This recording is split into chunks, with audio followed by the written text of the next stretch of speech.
Jean-Jacques Rousseau was a philosopher who was born in Geneva, Switzerland. He was raised by his aunt and uncle after his mother died when he was a young boy, and his father fled Geneva to avoid persecution for a minor offense that he had committed. Rousseau left Geneva at the age of 16 and lived in various places before settling in Paris in 1742. Rousseau moved to Paris after he devised a new numerical system of music notation which he wanted to present to the French Academy of Science. The system was rejected by the Academy, so Rousseau began writing articles on music, as well as music scores and operas, and articles on politics and economics. His philosophies expanded after he had a revelation that the arts and sciences were responsible for the moral downfall of humankind. He believed that mankind was essentially good by nature, and he later intended to redress his philosophical arguments using conventional methods, but instead opted for an essentially negative, paradoxical answer which brought him recognition from his peers as well as the public. His further works were well received despite the controversy that they caused. His contributions to music theory were also important, although it is his philosophical works that he is most recognized for.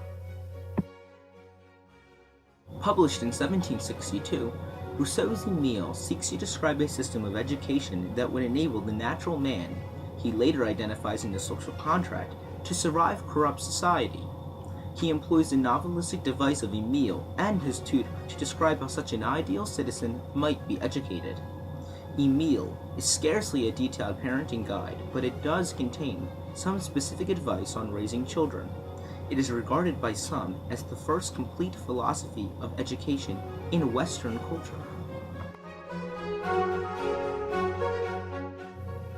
The Social Contract, arguably Rousseau's most important work, outlines the basis for a legitimate political order within a framework of classical republicanism. Published in 1762, the same year as Emile, it became one of the most influential works of political philosophy in the Western tradition. It developed some of the ideas mentioned in an earlier work, the Discourse on Political Economy, which was featured in Diderot's encyclopedia. For my live demonstration, I'm going to read you an opening line from one of Rousseau's most notable works, The Social Contract. The Social Contract begins with the very dramatic opening lines. Man is born free, and everywhere he is in chains. Those who think themselves the masters of others are indeed greater slaves than they. Many of Rousseau's theories challenge the work of other notable philosophers and heavily influence the developments of modern political, educational, and sociological thought. Rousseau died on July 2, 1778, at the age of 66. Rousseau was initially buried at Hermonville, on the Isle of Poplars, which later became a popular pilgrimage for many of his admirers. 16 years after his death, however, his remains are moved to the Pantheon in Paris in 1794, where they are located directly across from those of his contemporary, Voltaire. His tomb, in the shape of a rustic temple on which a bas-relief of an arm reaches out, bearing the torch of liberty, which evokes Rousseau's deep love of nature and classical antiquity.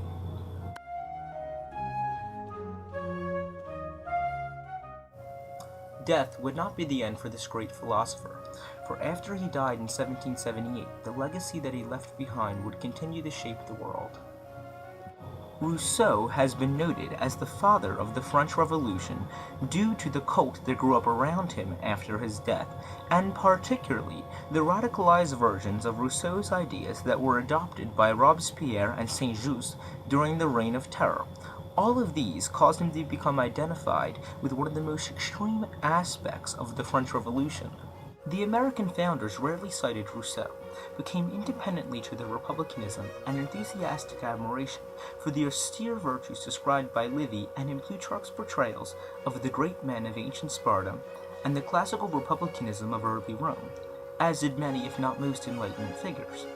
Rousseau's praise of Switzerland and Corsica's economies of isolated and self-sufficient independent homesteads, and his endorsement of a well-regulated citizen militia, such as Switzerland's, recall the ideas of Jeffersonian democracy, though the idea of a generally secular state can be attributed to Spinoza's Tractatus Theologico Politicus. We can rightly attribute the popularization and development of this idea to Rousseau, including the key tenet of religious toleration.